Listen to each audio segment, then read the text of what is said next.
Hi viewers, welcome to our channel. ప్రస్తుతం మనతో పాటు భరద్వాజ్ గారు సీనియర్ జర్నలిస్ట్ ఉన్నారు. వారితో ఒకసారి మాట్లాడదాం. సార్ నమస్కారం సార్. అంటే సార్, తెలంగాణ నుంచి 8 మంది ఎంపీలను ఇచ్చారు. మరి తెలంగాణకి ఇచ్చిన బడ్జెట్ ఏంటి అని చెప్పేసి తెలంగాణ వాళ్ళు క్వశ్చన్ చేస్తున్నారు సార్. అంటే బీజేపీ బీఆర్ఎస్ని తొక్కేసి ఆ ప్లేస్లోకి రావాలి, రేపటి రోజు కాంగ్రెస్ వర్సెస్ బీజేపీ ఉండాలి అని చెప్పి తెలంగాణలోనే ఒక ప్రోగ్రామ్ నడుస్తుంది సార్. దాన్ని ఎంతో చర్చించుకుంటాం. అటువంటి టైంలో మరి తెలంగాణకు కూడా ఎంతో కొంత బడ్జెట్ కేటాయిస్తే బీజేపీ కాస్త బెటర్ అవ్వచ్చు కదా అని చెప్పేసి కూడా చాలా మంది అభిప్రాయం సార్. మరి ఎందుకు తెలంగాణ పక్కన పెట్టేసింది అన్నారు? తెలంగాణకి సంబంధించి కేటాయింపులు ఏ మేరకు జరిగినాయి, దానికి సంబంధించి కాంగ్రెస్ నుంచి విమర్శలు ఏమిటి అనేది ఇంకా స్వరూపానికి రాలేదంటే ఇక్కడ ప్రధానంగా ఏపీకి సంబంధించి స్పెషల్ స్టేటస్ అనే నినాదం ఒకటి నడుస్తుంది. ఆ నినాద పరిధిలోనూ రెండోది వాళ్ళకి మద్దతు ఇచ్చినటువంటి పార్టీ అక్కడ వాళ్ళ ప్రభుత్వమే ఉంది. వాళ్ళ ప్రభుత్వం ఉన్నప్పుడు జరుపుకునేటువంటి కేటాయింపులు, జనాలకు వాళ్ళు ఇచ్చినటువంటి హామీలు, జనాలకు వాళ్ళు ఇచ్చిన హామీలు బీజేపీ పరంగా ఇచ్చారు. కేంద్ర ప్రభుత్వంలో మేము రాబోతున్నాం అనేటువంటి భరోసాతో ఇచ్చినటువంటి హామీలు అవి నెరవేర్చాలి. తెలంగాణకు వచ్చేసరికి ఈ స్థాయి కేటాయింపులు జరపటం అనేది కనిపించదు. అంటే తెలంగాణకి జరిపినటువంటి కేటాయింపులు తెలంగాణ పద్ధతిలోనే ఉంటాయి, తెలంగాణ కండిషన్కి అనుగుణంగానే ఉంటాయి. తెలంగాణ ప్రయోజనాలు ఎలా పొందాలి అనేది ఇక్కడ ఒక రాజకీయ వ్యూహరచన చేస్తోంది భారతీయ జనతా పార్టీ.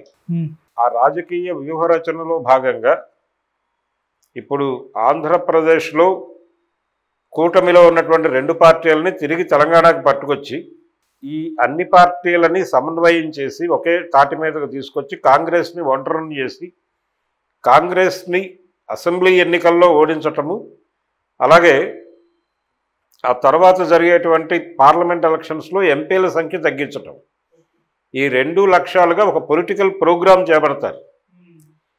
అంటే బడ్జెటరీ కేటాయింపులకి ఇక్కడ నుంచి వచ్చినటువంటి ప్రతిపాదనలు ఏమిటి అనే విమర్శ దగ్గర మొదలవుతుంది యుద్ధం. రేపు పొద్దున రేవంత్ రెడ్డి గారి స్పందన బయటకు రాగానే ఈ ఆయుధంతో బీజేపీ రంగంలోకి దిగుతుంది. బండి సంజయ్ మరొకరో ఆయుధం తీసుకుని రోడ్డెక్కుతాడు. ఆ యుద్ధం ఎలా జరుగుతుంది అనే దాన్ని బట్టి చూడాలి. ఇంకొక కుట్ర ఏం జరుగుతుందంటే తెలుగుదేశం రీఓపెన్ అనేది కాంగ్రెస్ పార్టీ చేస్తోంది అనేటువంటి ఒక ఇంప్రెషన్ ఇచ్చే ప్రయత్నాలు జరుగుతున్నాయి. అందులో భాగంగానే నిన్న జరిగినటువంటి కేజీఎఫ్ సమావేశం, మొన్న జరిగినటువంటి 2 రోజులు జరిగినటువంటి గ్లోబల్ సమ్మిట్, కమ్మవారి గ్లోబల్ సమ్మిట్, ఆ గ్లోబల్ సమ్మిట్కి రేవంత్ రెడ్డి హాజరై మాట్లాడటం, కమ్మ ప్రాభవాన్ని ఆయన కీర్తించటం, కమ్మవారు లేకపోతే ఇక్కడ వ్యవసాయం ఎక్కడుండేది, అసలు ఇక్కడ నాగరికత ఎక్కడుండేది అన్న లెవెల్లోకి వెళ్ళిపోయాడు. ఇదో పంచాయతీ నడుస్తోంది ఆల్రెడీ. కాబట్టి ఇది వ్యూహాత్మకంగా పెట్టిందే. వాంటెడ్గానే రేవంత్ రెడ్డి వస్తాడు, మిగిలిన వాళ్ళు ఎవరు కనిపించరు. అలా రేవంత్ రెడ్డిని ఎక్స్పోజ్ చేసి రేవంత్ రెడ్డి చంద్రబాబు కలయిక, గురు శిష్య బంధము, ఈ డ్రామా నడుపుతారు కొంతకాలం. నడిపి టీడీపీ రీఓపెన్ అయిపోయి దాని మీద జరగాల్సిన చర్చ అంతా జరిగిపోయిన తర్వాత ఇదంతా కూడా ఇప్పుడు ఒక చిన్న రిహార్సల్ ప్రోగ్రాం. దీని తర్వాత ఒరిజినల్గా బీజేపీ వ్యూహం ఎన్నికలకి 1 సంవత్సరం ముందు మొదలవుతుంది. వీటన్నిటినీ కూడదీసి కాంగ్రెస్ని ఇక్కడి నుంచి తరలించటం, దించటం అనే ప్రోగ్రాంగా మారుతుంది. కాబట్టి బీజేపీ తెలంగాణకి కేటాయింపులు బడ్జెట్ పరంగా తగ్గించడం అనేది వాళ్ళకి వచ్చిన ఇబ్బంది ఏం లేదు, పొలిటికల్గా వచ్చిన ఇబ్బంది ఏం లేదు. కేంద్ర బడ్జెట్ ప్రవేశపెట్టారు సార్. అయితే ఇప్పుడు దీనిపైన కాస్త భిన్నాభిప్రాయాలు వ్యక్తం అవుతున్నాయి, ముఖ్యంగా విమర్శలు కూడా రావడం చూస్తున్నాం సార్. అంటే ఇది ఆ దేశానికి ఇచ్చారా లేకుంటే ఏపీ బీహార్కి ఇచ్చారా అని చెప్పేసి క్వశ్చన్ చేసే వాళ్ళు కూడా ఉన్నారు. అటు ఏపీకి బీహార్కు ప్రత్యేక హోదా ఇవ్వకుండా నిధులు మాత్రం బాగా కేటాయించారు సార్. ముఖ్యంగా ఏపీకి అమరావతికి 15,000 కోట్లు, అటు పోలవరానికి ఇంకొన్ని వాటికి ఇవ్వడం చూస్తాం. మొత్తంగా దీన్ని ఈ కేంద్ర బడ్జెట్ పైన మీ ఒపీనియన్ ఏంటి, ఏ విధంగా చూస్తారు సార్? అంటే ప్రత్యేక హోదా లేదు అనే విషయం నిన్నే స్పష్టం చేశారు. అవును. అయితే నేరుగా ఆంధ్రప్రదేశ్కి చెప్పలేదు ఆ మాట, బీహార్కి చెప్పారు. బీహార్తో పాటు ఇంకొక 2 రాష్ట్రాల ప్రతిపాదనలు ఉన్నాయి. దానికి వాళ్ళు కొన్ని నిబంధనలు కూడా చెప్పారు. గిరిజన ప్రాంతం ఎంత ఉంది, పేదరికము, తీర ప్రాంతము, ముంపు ప్రాంతాలు, అటవీ ప్రాంతము, ఇలా 100 లెక్కలు ఏవో చెప్పారు. వీటన్నిటి రీత్యా అక్కడ ఇవ్వడం కుదరదు అన్న తర్వాత అక్కడే ఇవ్వట్లేదంటే, బీహార్లోనే ఇవ్వటం లేదంటే డెఫినెట్గా ఆంధ్రప్రదేశ్లో దానికంటే తక్కువే ఉన్నాయి వాళ్ళు చెప్పినటువంటి నిబంధనలు. ఓకే. ఆ మేరకు ఆంధ్రప్రదేశ్కి ప్రత్యేక హోదా లేదు అనే విషయం నిన్నే స్పష్టమైపోయింది. కాబట్టి డెఫినెట్గా ఈరోజు బడ్జెట్లో దానికి సంబంధించిన బుజ్జగింపు కార్యక్రమాలు ఉంటాయి అని అందరూ అనుకున్నదే. ఆవిడ కూడా అదే పద్ధతిలో ప్రయాణించి అమరావతి అనేటువంటి వ్యవహారాన్ని ఒక కొలిక్కి తీసుకొచ్చారు. కొలిక్కి తీసుకొచ్చి దీనికి కేంద్రం నుంచి నిధుల విడుదల కార్యక్రమం చేశారు. ఈరోజు 15,000 కోట్లు కేటాయించినట్టుగా ప్రకటించారు. అంటే కేంద్ర కేబినెట్ ఆమోదం పొందిన తర్వాతే బడ్జెట్ చదువుతారు. అంటే కేంద్ర కేబినెట్ ఆమోదం పొందింది ఈ నిర్ణయం, ఏది 15,000 కోట్ల కేటాయింపు అనేది. కాబట్టి అమరావతి ఉంటుంది. అమరావతికి సంబంధించిన ఆశలు పెట్టుకున్నటువంటి వాళ్ళందరూ ఆనందంలో ఉన్నారు ఇప్పుడు. ఓకే. కేంద్ర ప్రభుత్వ ఆశీర్వాదం దొరికింది మాకు అని. ఈరోజు ఆయన రామ్మోహన్ నాయుడు అదే మాట్లాడాడు, కేంద్ర మంత్రి, తెలుగుదేశం నాయకుడు. ఆయన ఏమన్నాడంటే నిజానికి ఇది ఆంధ్రప్రదేశ్ ప్రజలకి వరం అన్నాడు.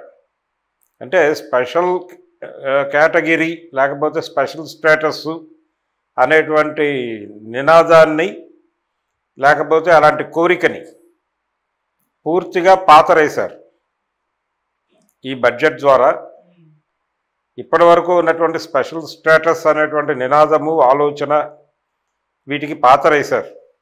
ఇప్పుడు స్పెషల్ స్టేటస్ అనేది కేవలం ఇప్పటికీ ఏపీలో సరఫరా అవుతున్నటువంటి మద్యం సీసాల మీద మాత్రమే ఉంటుంది, ఇంకెక్కడా ఉండదు అనేది ఆవిడ స్పష్టంగా చెప్పేశారు. అయిపోయింది. సో క్యాపిటల్కి 15,000 కోట్లు, అలాగే పోలవరానికి 12,500 కోట్లు కేటాయిస్తామని చెప్పారు. అది 1,000 కోట్లే, ఇది 1,000 కోట్లే. కాబట్టి భారీ నిధులు ఇచ్చినట్టే. దీంతో చాలా బయట రాష్ట్రాల నుంచి వినిపిస్తున్న మాట ఏంటంటే ఇదేదో జేడీయూ తర్వాత తెలుగుదేశం పార్టీలను తృప్తిపరచడం కోసం ఈ బడ్జెట్ ప్రకటించారు అనేది ప్రధానంగా వినిపిస్తున్న మాట. కానీ ఒకటి, ఈ బడ్జెట్ ద్వారా వాళ్ళు ప్రధానంగా ఏం చేయదలుచుకున్నారు అనేది స్పష్టంగా కనిపిస్తుంది. వాళ్ళు ఎన్నికల సందర్భంగా వాళ్ళతో కలిసినటువంటి పార్టీలు, ముఖ్యంగా వాళ్ళకి వెన్ను దన్నుగా నిలబడినటువంటి పార్టీలను ఏదో మేరకు సేఫ్ గార్డు చేయాలనుకున్నారు. ఇక్కడ ఏదో తెలుగుదేశాన్ని బుజ్జగించడం కోసం ఇచ్చారంటున్నారు, కానీ తెలుగుదేశాన్ని బుజ్జగించడం కోసం కాదది. ఎందుకంటే భారతీయ జనతా పార్టీ కూడా ఉంది ప్రభుత్వంలో లింక్ అయ్యి. ఎన్డీఏ ప్రభుత్వం, ఎన్డీఏ పరిపాలిస్తున్నటువంటి రాష్ట్రానికి ఎన్డీఏ ప్రభుత్వం జరిపినటువంటి కేటాయింపులుగా మాత్రమే చూడాలి. తెలుగుదేశము అనే దానికంటే కూడా రేపు పొద్దున ఒకవేళ విడిపోతే, అంటే ఈ కూటమిలో విచ్ఛిన్నం జరిగితే 2014లో జరిగినట్టు 2014 నుంచి 19 ఎన్నికల లోపు 3 ముక్కలు అయ్యారు కదా, ఇప్పుడు కూడా అలా అవుతారనేటువంటి ఆశావహులు ఉన్నారు. కావచ్చు, కాకపోవచ్చు, అది వేరే గొడవ. అయితే అయినప్పుడు క్లెయిమ్ చేసుకోవడానికి భారతీయ జనతా పార్టీ చేతిలో ఆయుధంగా మారుతుంది. మళ్ళీ తెలుగుదేశం పార్టీ పాత పద్ధతిలోనే ఒకవేళ విడిపోతే స్పెషల్ స్టేటస్ ఇస్తామని చెప్పి మమ్మల్ని మళ్ళీ మభ్యబూచి మోసం చేసి ఈ నిధులిచ్చి మా నోరు మూశారు, ఇప్పటికీ స్పెషల్ స్టేటస్ కావాల్సిందే అని నినాదంతో మళ్ళీ ఎన్నికలకు వెళ్ళొచ్చు చంద్రబాబు. ఆయనకు ఆ మేరకు వెసులుబాటు కల్పించారు. స్పెషల్ స్టేటస్ అనే దాన్ని పాతరేసిన మాట ఎంత వాస్తవమో వచ్చే ఎన్నికల్లో కూడా దీనికి జీవం పోశారు. ఈ స్పెషల్ స్టేటస్ అనేటువంటి నినాదానికి ఆల్రెడీ దీని వయసు 10 ఏళ్ళు.